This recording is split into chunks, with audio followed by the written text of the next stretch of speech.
Welcome and thank you for joining us on our second half hour of The Factor Uncensored. Another reason to wear condoms and keep those STD tests up to date. Cases of syphilis are on the rise. Syphilis, it's one of the oldest STDs, first recorded, get this, back in 1490, the 1490s, and it's still around. According to the CDC, Texas has the highest number of babies born with syphilis in the country, meaning adults are passing it on to the children. Nearly 700 of those cases have been reported.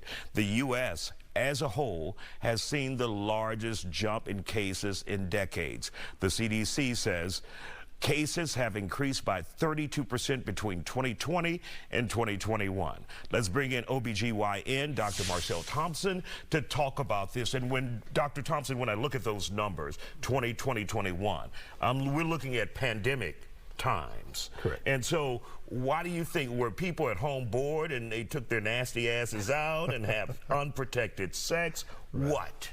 I think it's a combination of that and these apps. You know, a lot of the article did mention so far as, you know, a lot of the apps, it's a lot easier now to hook up. And I think between that and just a lot of people had a lot of bent up and they're out. Unfortunately, they're out not using protection. Now, for those who don't know exactly what is syphilis, what are the effects or the condition you get if you have syphilis? Correct.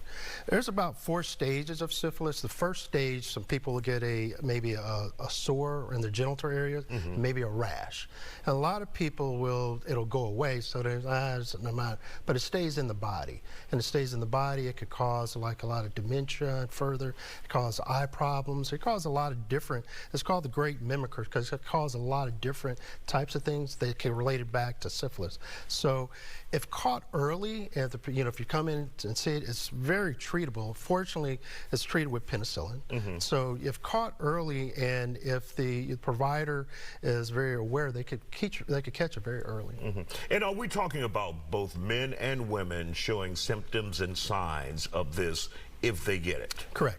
Both men and women will have, sometimes they'll have a rash on their palms and their hands and may have a sore, but it's a painless sore. So they may like, oh wow, what's that? But then it'll go away. They don't think two things about it. So, you know, it's very rampant. And then like in congenital, we're seeing with the 32% where the mother passes it on to the baby.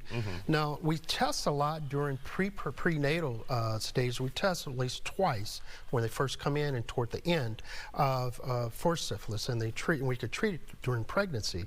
But if a woman doesn't do any prenatal care or she lacks prenatal care, then it could go undiagnosed. And if you pass this along to your child, is there any culpability that you face for, you know, obviously, you know, some kids are born with HIV, they're born, you know, with a drug addiction.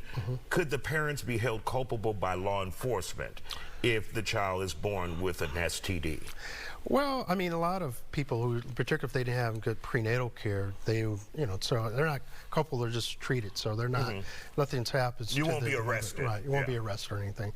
The key thing I think that really the takeaway from this is that, you know, we need to get back to just using condoms. We need to get back to understanding everybody's got pretty lax since the HIV has become more treatable. And so now that it's more treatable, people are coming very lax with it, and we're seeing the findings still with the HIV and the syphilis cases with men having sex with men are the increase. You're seeing that increase in syphilis, and then of course they're having bisexual intercourse with females. And is that the population where the numbers are highest with same-sex gay individuals? Correct. And then the transmission to most of females. Now, of course, and it of course affects the black and brown community.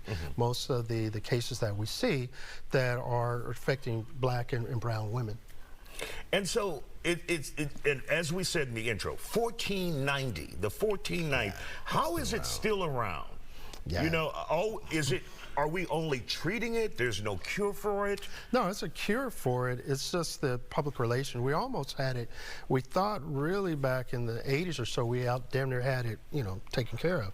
But it made a resurgence and stuff within the, like I said, when HIV kind of started getting better treatments, we started seeing more of the sexual norms start to be relaxed.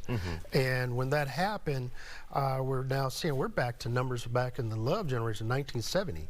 Wow. These numbers are now, so in some places around the world, it's gone up 900%. So the resurgence it's Russian roulette time now. Yeah. So the importance of you know, protected sex is imperative. I think the last time I was on, we talked about the PEP and the ability to have doxycycline treat people who have chlamydia or gonorrhea and syphilis by taking PEP, the doxycycline pill after having sex in this particular age group, or this men having sex with men, decrease the rate of the transmission from people getting the disease. And should there be some type of public service campaign now, especially in the LGBTQ community, if the numbers are highest there, but also in the regular population, you know, as well? Yeah, I think. Or heterosexual population. Yeah, and you know, programs like shows like yours who are, you know, bringing it out. You know, hey, we need to talk about this. Hey, there's a dialogue, brings us back to that public awareness, that public health awareness. So it's very very meaningful that we start this dialogue, not only about that, but about sexuality. And you know, it's happening in our community, and we need to be able to really, you know, bring it out and talk and have discussions about this. All right, Doc, always good to see you. And let me clear that up. I didn't mean regular. You're about to get my ass canceled.